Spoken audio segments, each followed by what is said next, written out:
से ललिता, तुम्हारी फैमिली में और कौन कौन है? मैं और मेरी मम्मी। और आपकी? सेम, मैं और मेरी मम्मी। किसी दिन मेरी मम्मी से मिलवाऊंगा मैं तुम्हें। श्योर।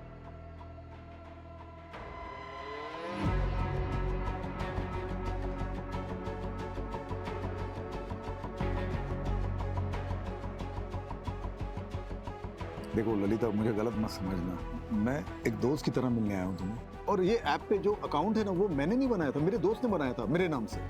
और ऑलरेडी मेरी एक मंगेतर है। It's okay, I understand. Actually मुझे आपसे एक हेल्प चाहिए थी। आप RM सहानी कॉलेज में प्रोफेसर थे ना? हाँ, मैं वहाँ जॉब के लिए अप्लाई करना चाहती हूँ, तो क्या आपकी कुछ मदद मिल सकती है? अरे बिल्कुल करूंगा। वहाँ के प्रिंसिपल तो मेरे दोस्त है, बहुत अच्छे दोस्त है। मैं बात करता हूँ उनसे, तुम सिर्फ इंटरव्यू दे के आना। Thank you so much. क्या? लेकिन नरेश जी की माँ तो है ही नहीं। अरे लेकिन ऐसे कैसे हो सकता है? उन्होंने तो मुझे अपनी माँ की फोटो दिखाई थी और वो उनसे मुझे मिलाने भी वाले थे। अच्छा, तुम्हें नरेश जी ने कभी कुछ और बताया या फिर उनके बारे में कोई ऐसी बात जो इन्वेस्टिगेशन में हमारी हेल्प कर सके? पता नहीं आपके लिए कितना हेल्पफुल होगा, पर नरेश जी ने बताया था कि उनका एक भाई है। क्या नाम है उसका? हाँ, अविनाश। वो थोड़े अजीब हैं, अडल्ट साइट्स और डार्क वेब देखने के आदी हैं। हेलो, क्या? ओके, मैं आती हूँ। तुमने सीधे DCP ऑफिस में कंप्लेंट डाल दी? अरे तुम्हें हमारे पास आना चाहिए था ना। तो तुम्हें ये लगता है कि तुम्हारी वाइफ नीतू ने रिया को मारा है? लगता नहीं है मैडम, मुझे यकीन है, क्योंकि उस दिन नीतू यहीं खोपोली में थी। मेरा दिमाग सुन हो गया। तो जब याद आया था तब पुलिस स्टेशन आना चाहिए था ना। तुम तो पहुंच गए सीधे DCP ऑफिस। हम गरीबों की कौन सुनता है मैडम? और मैं देख रहा हूँ आप लोग सिर्फ नरेश भाई के मर्डर की जांच कर रहे हैं। आप लोग ये मान चुके हो कि जो कुछ हुआ है वो नरेश भाई के लिए हुआ है और उसमें मेरी बेटी रिया की जान गई। लेकिन इसका उल्टा हुआ है मैडम, रिया को नीतू ने मारा है और उसमें नरेश भाई मरे। हाँ सुनो, एक नंबर ट्रैक करो, अर्जेंट है। नीतू शर्मा नाम है, नंबर भेजती हूँ मैं।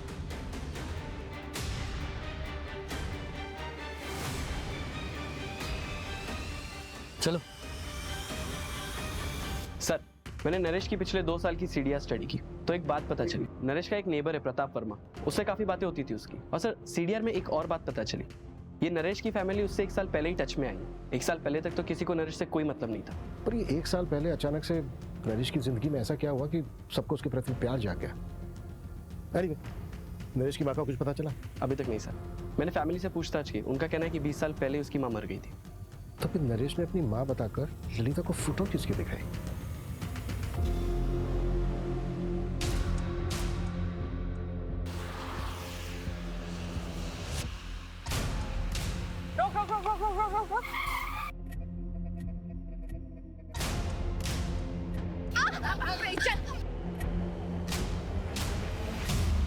मैंने कुछ नहीं किया, मैं तो अपनी रिया को वापस लेने आई थी। 3 साल बाद। और तुम्हें क्या लगता है तुम रिया को लेकर जाती और तुम्हारा नया हस्बैंड उससे एक्सेप्ट कर लेता? सुधीर को मैं शादी के पहले से पसंद करती हूँ। कपिल से बच्चा नहीं हो रहा था, जिसकी वजह से वो मुझ पर हाथ उठाता था। सुधीर रत्नागिरी से सिर्फ मुझसे मिलने के लिए आता था। उसी दौरान रिया हुई। 34 करोड़ ना नरेश के बैंक अकाउंट में है और ना ही उतना पैसा उसके घर में मिला। हाँ सर, पूरे 34 करोड़ रुपए गायब है। आखिर इतना सारा पैसा उसने रखा कहाँ होगा? और सर 1 साल से इतना पैसा रखना क्राइम को खुला इन्विटेशन देने के बराबर है। सर, कपिल फरार हो गया है। उसके घर में ताला लगा है और नंबर भी स्विच ऑफ आ रहा है।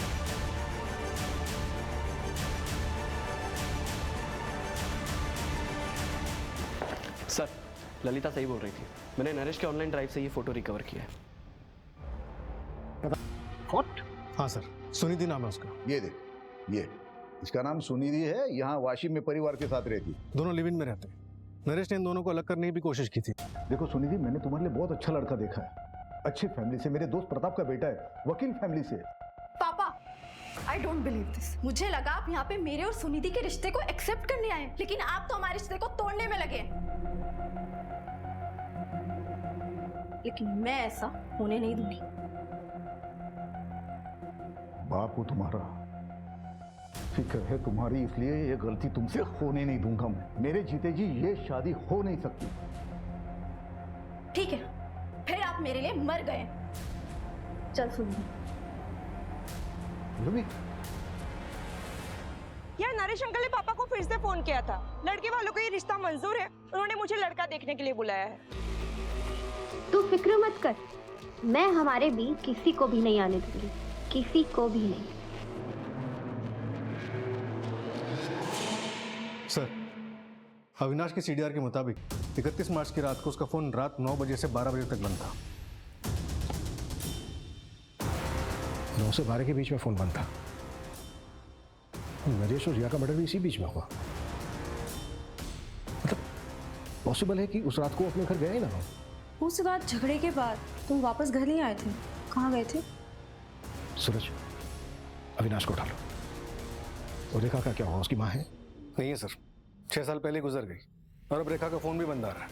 उसके पास 3 नंबर हैं, तीनों ट्रैकिंग पे डाले, लेकिन तीनों के तीनों बंद हैं। कहीं ऐसा तो नहीं है कि रेखा ने ही नरेश का मर्डर किया और उसका सारा पैसा लेकर फुर्र हो गई? शतरंज के खेल में रानी सबसे ज्यादा चालबाज होती है। सूरज, अपने सारे खबरों को एक्टिव कर दो, जितनी फोर्स चाहिए लगा दो, लेकिन रेखा मुझे जल्द से जल्द लॉकअप में चाहिए। अविनाश को तुरंत अरेस्ट करो, इससे पहले कि वो भी हमारे हाथ से निकल जाए। वो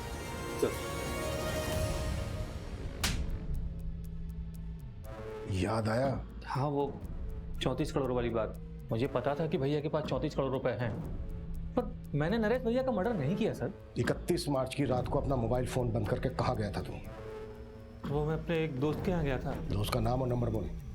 बंसी नाम है उसका, नंबर मेरे मोबाइल में है, मैं देख के बताता हूँ आपको। उसकी ज़रूरत नहीं है, नंबर है हमारे पास 733219। रेखा का नंबर है ये। क्राइम की रात को रेखा अपने क्लाइंट से मिलने गई थी और वो क्लाइंट तुम हो।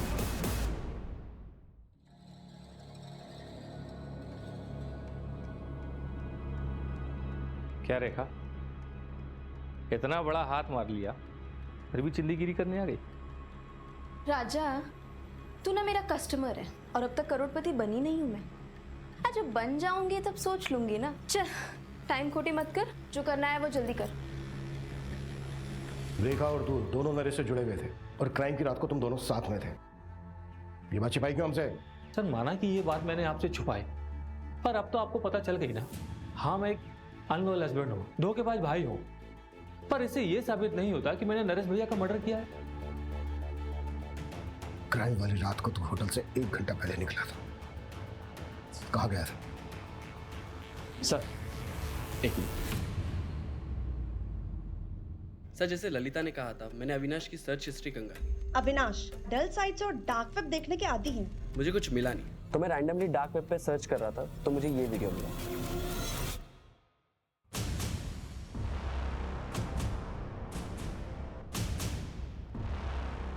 कौन है ये लोग? ट्रैक किया जा सकता है इनको?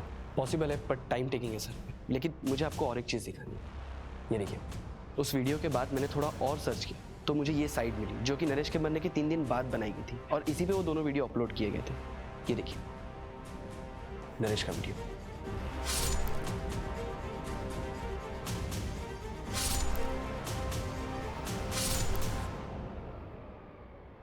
नरेश का मर्डर रिकॉर्ड किया गया। इसका मतलब ये है कि कम से कम 2 लोग थे वहां पर, एक मारने वाला और एक वीडियो बनाने वाला। और तो और सर, नरेश के नाम से ही अपलोड किया गया है। वीडियो का टाइटल है नरेश देशमुख पनिशमेंट। कैसा पनिशमेंट? और वो जो दूसरा वीडियो बता रहे थे वो? हाँ सर।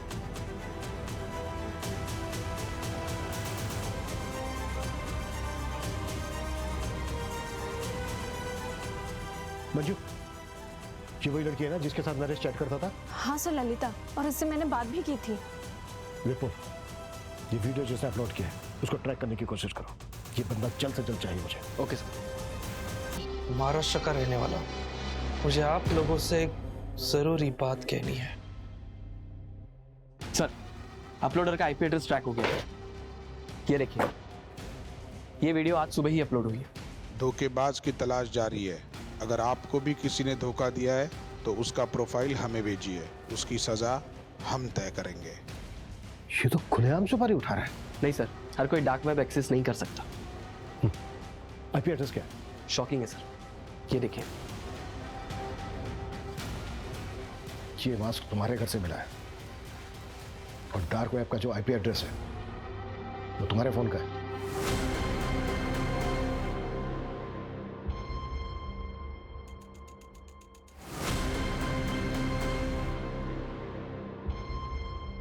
देखो क्या वीडियो है यार, देखो भी कैसे फॉलोअर्स बढ़ेंगे।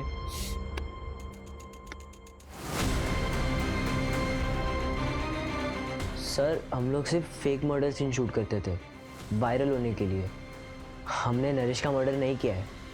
तो तुम अपने फादर को उनके नाम से बुलाते हो? मेरा कोई बाप नहीं है, सिर्फ एक माँ है। इस लड़की के साथ क्या किया? कौन है ये? हम नहीं जानते। ये बच्चे नरेश का मर्डर करेंगे मुझे नहीं लगता। नरेश का मर्डर बहुत ही ब्रूटली हुआ है, इनके बस की बात नहीं है। सर वो बूढ़ी औरत, उसको ट्रेस कर लिया है, लोकेशन मिल गई उसकी। गुड। कपिल की लोकेशन मिली? नहीं सर, कपिल अभी भी फरार है। चलो तब तक बूढ़ी औरत से मिलते हैं। Okay sir. सर उस बूढ़ी औरत को ओल्ड पुणे हाईवे पे देखा गया है।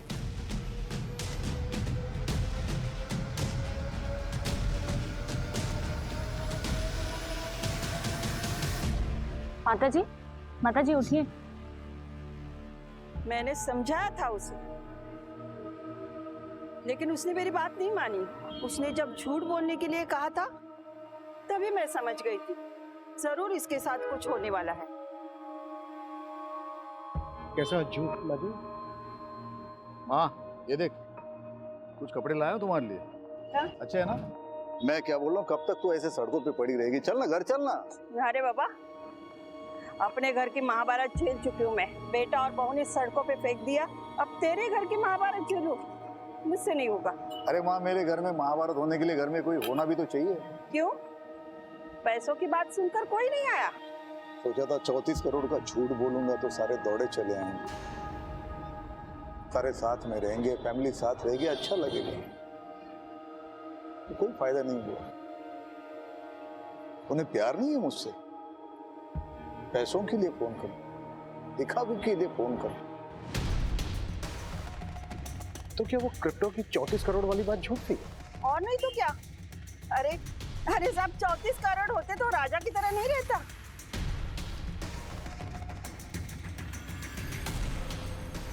आखिर किलर आया किसके लिए?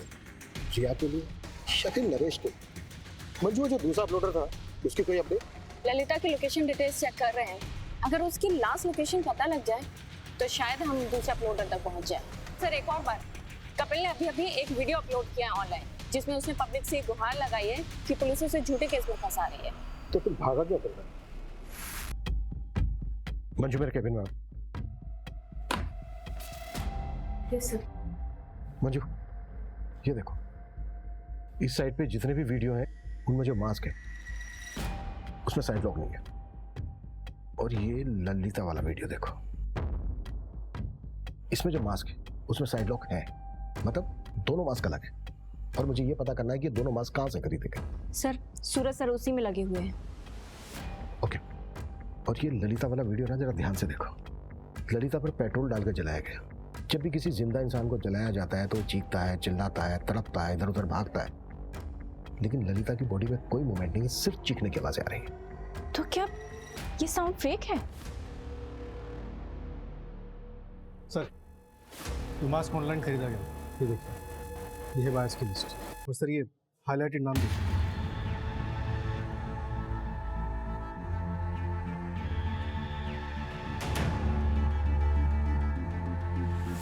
मंजू लोकेशन ट्रैक हो गई है, मैंने तुम्हें डिटेल्स भेज दी है।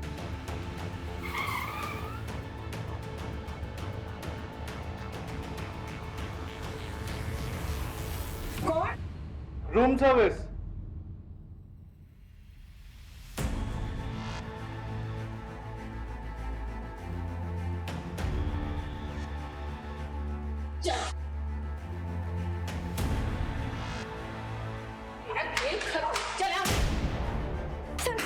सर मैं बताती हूँ सर मैं एक्टर हूँ।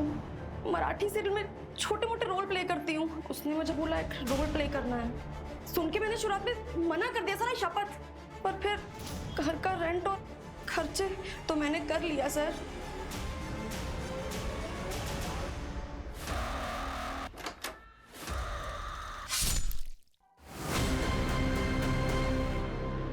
अरे नरेश, वो डिजिटल कॉइन्स के दाम बताओ जो पढ़ने वाले हैं। अरे अंकल, कोई कॉइन्स वाइन्स का दाम बताने की जरूरत नहीं है इनको। अंकल!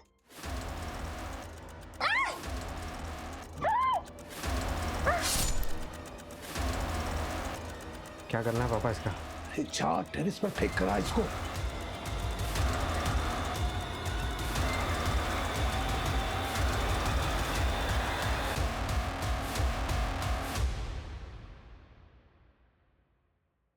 नरेश के भरोसे का खूब फायदा उठाया तुम लोगों ने। धोखा तो उसने दिया था मुझे। डिजिटल कॉइन में इन्वेस्ट करके उसने 34 करोड़ रुपए बना लिए और मुझे गलत कॉइन बता दिया। चलता था मुझसे कि कहीं मैं अमीर ना हो जाऊं। अरे किसी काम के लिए उससे कुछ पैसे मांगे तो मना कर दिया उसने मुंह पे। वो वीडियो बनाने का क्या मतलब था? वो पार्थ ऐसे वीडियोस बनाता है, मुझे पता था, तो ऐसे वीडियो बना के मैंने डार्क वेब पे डाला आप लोगों को मिसलीड करने के लिए। बस सर, इसके अलावा कुछ नहीं पता सर। हमें 34 करोड़ हमारे पास नहीं है सर। होते कैसे?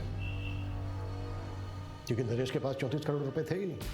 उसे कोई डिजिटल कॉइन्स नहीं बेचे थे। ये एक झूठी कहानी थी।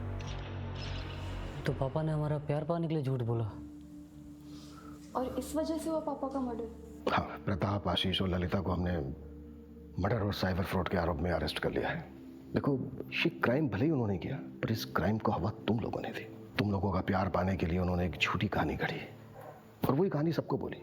उन्हें लगा शायद पैसों का लालच, पैसों की भूख तुम लोगों को उनके पास वापस ले आएगी, पर वो गलत थे, क्योंकि तुम लोग तो लौटे ही नहीं।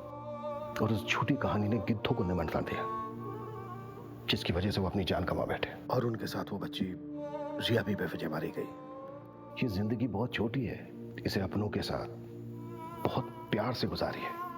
कभी उन्हें अकेलेपन का एहसास नहीं होने देना चाहिए।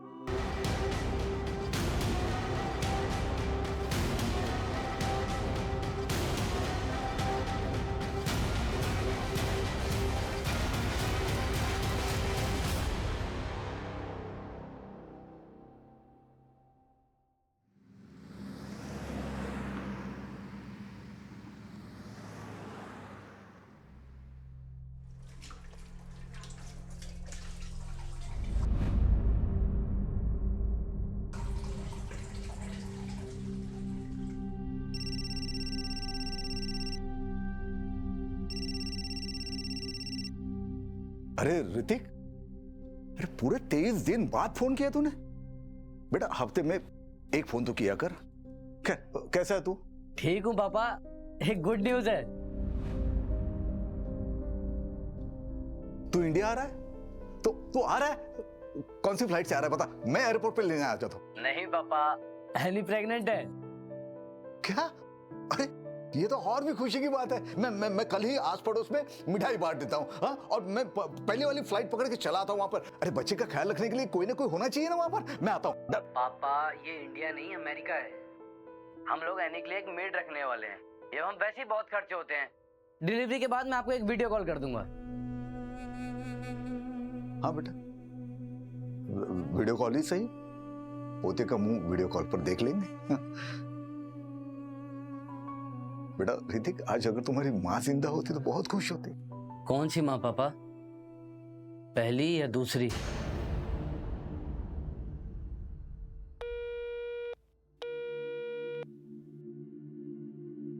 आयला, ऐसा बोला तेरा बेटा? लेकिन तूने तो ये सब उसके लिए किया था ना? मैं 16 साल का था जब पिताजी ने प्राजक्ता से शादी करा दी। प्यार व्यार कुछ पता नहीं था मुझे। ऋतिक हुआ, उसके बाद पल्लवी, उसके बाद प्राजक्ता से बस प्यार होने वाला ही था। हाँ, सब जानती हूँ। मैडम को कैंसर हो गया, मैडम चल बसी, फिर उसके बाद तुमने दूसरी शादी की, तुम्हारी दूसरी बीवी भी भाग गई। 10 बार सुन चुकी हूँ ये स्टोरी। मेरी मानो, तुम ना अभी ये सब चीज के बारे में सोचना छोड़ दो और अपने ये नालायक बच्चों से ना जितना हो सके उतना दूर रहो। टाइम वेस्ट मत करो उनके पीछे। ले, तुम्हारे छोटे भाई का फोन है। ये ना सबसे बड़ा वाला गिद्ध है, मैं बता रही हूँ। हाँ बोल अविनाश। हाँ नरेश भैया, कैसे हैं? मैं ठीक हूँ। पार्थ कैसा है? हाँ अच्छा है, एग्जाम देने गया है। अच्छा मैं क्या कह रहा था भैया, वो आपकी बीपी की दवा है ना? हाँ है। अच्छा वो कोलेस्ट्रॉल वाली? हाँ है, सब कुछ है। अच्छा भैया मैं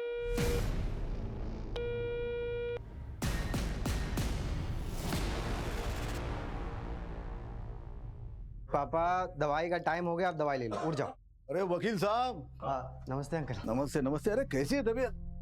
अरे भाई तेरे जैसा वकील ऐसे बीमार पड़ा रहेगा तो तेरे क्लाइंट को तो जज फांसी पे चढ़ा देगा। अरे नरेश तू भी। अरे आशीष बेटा, तो अंकल के लिए 2 चाय लेकर आ। हाँ। अरे नहीं नहीं, चाय नहीं, चाय नहीं, चाय अभी पी के आ रहा हूँ, रेखा ने बनाया था। तू बैठ। अरे नरेश, वो डिजिटल कॉइन्स के नाम बताओ जो पढ़ने वाले हैं। अरे अंकल कोई कॉइन्स वाइन्स का दाम बताने की जरूरत नहीं है इनको। कैसे दाम कैसे फ्लक्चुएट होते रहते हैं उसके ऊपर नीचे, उनकी तरह ना इनका भी बीपी ऊपर नीचे होता रहेगा।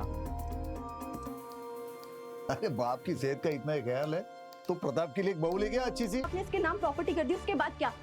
ये आपके साथ कुछ भी कर देगी पापा। पापा इससे अच्छा तो ना आप किसी और को डोनेट कर दीजिए प्रॉपर्टी। हे, तुम लोगों की तरह नहीं हूँ मैं, समझी ना? इनसे प्यार करती हूँ और इनकी इज्जत भी करती हूँ। ये तुम्हारी होने वाली माँ है। शादी कर रहा हूं मैं इससे। तुम लोगों के होने ना होने से मुझे कोई फर्क नहीं पड़ता, क्योंकि तुम लोगों में से कोई भी मुझे पूछता तक नहीं है। एक रेखा ही है जो हर वक्त हर दम मेरा ख्याल रखती है। छोड़िए ना, अब इन लोगों के चक्कर में अपना बीपी मत बढ़ाइए। ये लोग तो गैरों से भी बदतर हैं। आप चलिए। गैर तो तू है इस घर में, अपनी हद में रह। तमीज से। होने वाली माँ हूँ तुम्हारी और तुम्हारी भाभी। निकलो, तुम लोग निकलो यहाँ से, निकलो जल्दी, निकलो यहाँ से।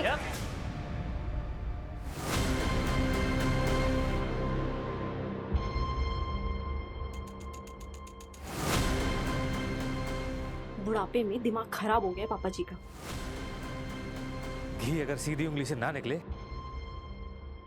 तो उंगली टेढ़ी करनी पड़ती है।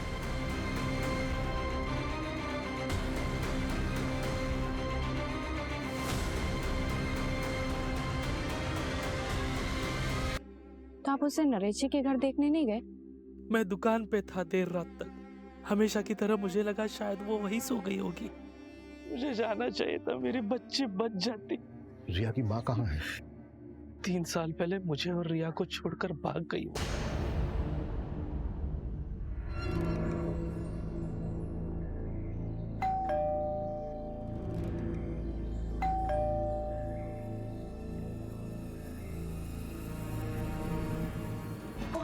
अरे हेलो, कहाँ अंदर घुसे जा रहे हो? कहाँ है पापा की बॉडी? पुलिस वाले ले गए। और हाँ, तुम दोनों को भी थाने बुलाया। और तुझे यहीं छोड़ गए? हाँ, उन्होंने कहा कि घर वालों को भेज देना। अक्सर असली दुश्मन घर वाले ही होता है ना। चल पल्लवी।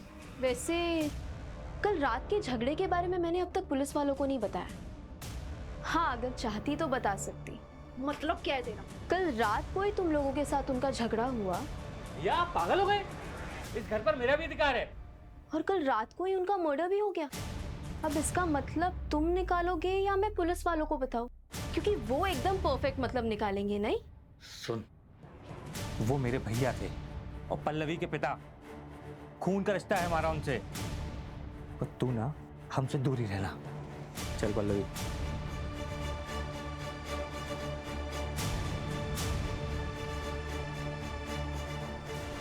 कई बार खून के रिश्तेदारों से ज्यादा पराये लोग अपने हो जाते हैं ना माँ। कोई अपना अपना नहीं होता, सब पैसों के रिश्तेदार है। पैसा है बच्चे अपने, पैसा है रिश्तेदार अपने। पैसा खत्म, रिश्ता खत्म। तू क्यों फिक्र कर रहा है? तेरे पास तो इतना सारा पैसा है। तेरी गाड़ी आई? अरे नहीं माँ, इस उम्र में गाड़ी लेके क्या करूंगा। मैं सोच रहा हूँ पल्लवी को गाड़ी लेके दे दूं। वो बेचारी स्कूटी से जाती है कॉलेज। कितनी बार समझाया तुझे, पर तू नहीं समझता। लुटा दे अपनी सारी दौलत अपने नालायक रिश्तेदारों पे, लेकिन जब तू मरेगा ना, तेरे कफन के लिए किसी के पास से पैसा भी नहीं निकलेगा। तो तू दे देना कफन। हाँ दे दूंगी ना। ये चादर तूने ही दी है ना, यही दे दूंगी। शहर में हुए डबल मर्डर ने पूरे खोपोली के लोगों को सकते में डाल दिया है। इस चौंका देने वाले मर्डर ने एक बार फिर से पुलिस प्रशासन पे सवाल उठाया है। क्या शहर के लोग सेफ हैं? देखिए, बॉडी पोस्टमार्टम के लिए भेजी गई है, 24 घंटे बाद आपको दे देंगे। पापा तो बहुत अच्छे आदमी थे, भला उन्हें ऐसे कोई क्यों मारेगा? क्यों झूठ बोल रही है पल्लवी? सर मैं आपको बताता हूँ, दरअसल भैया एक नंबर के अड़ियल इंसान थे। भाभी के जाने के बाद उन्होंने ऋतिक को अमेरिका भेज दिया, तो जिससे उनकी अय्याशी चलती रहे। सर आप देखना, पीएम की रिपोर्ट आने वाली है, उसमें पक्का उनको एड्स निकलेगा। चाचू आप ये क्या कह रहे हैं? हाँ तो झूठ क्या बोल रहा हूँ, जो सच है वही बता रहा हूँ। तो रेखा को पता था ये सब? उसे क्या ही फर्क पड़ता है, वो तो खुद एक धंधे वाली थी। रेखा तो मंगेतर थी ना नरेश जी की। हाँ, दिमाग खराब हो गया था पापा का। कल रात आप लोग कहाँ थे? अपने घर पे पापा से मिलने गए थे, फिर सब अपने अपने घर आ गए। सब एक साथ मिलने गए थे, जाहिर सी बात है कोई खास वजह होगी। कल रात पापा अपने प्रॉपर्टी का बंटवारा करने वाले थे। तो हो गया बंटवारा? मैं अपनी सारी प्रॉपर्टी रेखा के नाम कर रहा हूँ। भैया आप पागल हो गए? निकलो यहाँ से। भैया नहीं सर, बस कैजुअल डिस्कशन हुआ और कुछ नहीं।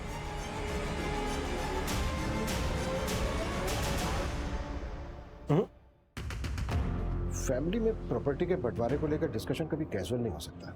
सूरज, फैमिली के सभी मेंबर्स की डिटेल निकालो और नरेश की बैंक डिटेल्स भी। सर मैंने बैंक डिटेल्स चेक की थी, उसमें कुछ भी नहीं निकला। सर वो नौटंकी रेखा, वो कल रात भी एक कस्टमर के पास गई थी। व्हाट? मतलब पतिव्रता होने का नाटक कर रही थी?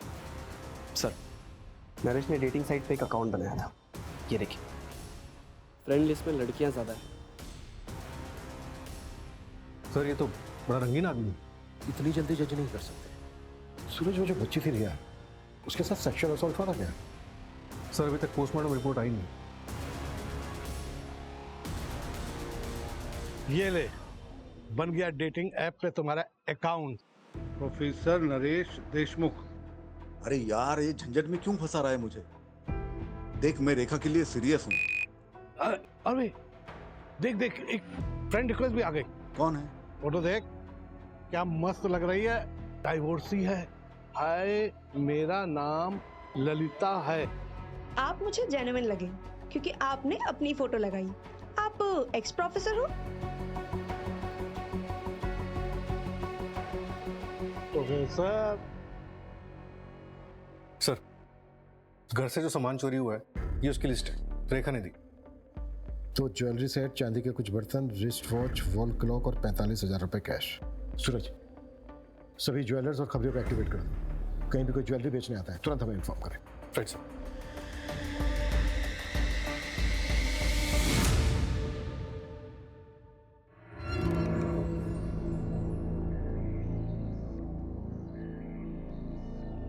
सर कपिल की बीवी नीतू के बारे में पता किया मैंने, रत्नागिरी से है। वहाँ उसका मायका भी है और 8 महीने से वहाँ वो किसी आदमी के साथ रह रही है।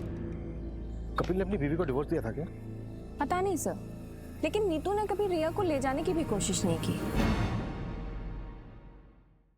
अविनाश, उस रात झगड़े के बाद तुम वापस घर नहीं आए थे? कहाँ गए थे? वो अपने एक दोस्त के यहाँ गया था। क्यों? ऐसे ही। और जब मैं घर पर आया तब तुम घर पर नहीं थी। कहाँ गई थी? कचरा फेंकने गई थी। फालतू के सवाल मत पूछा करो मुझसे।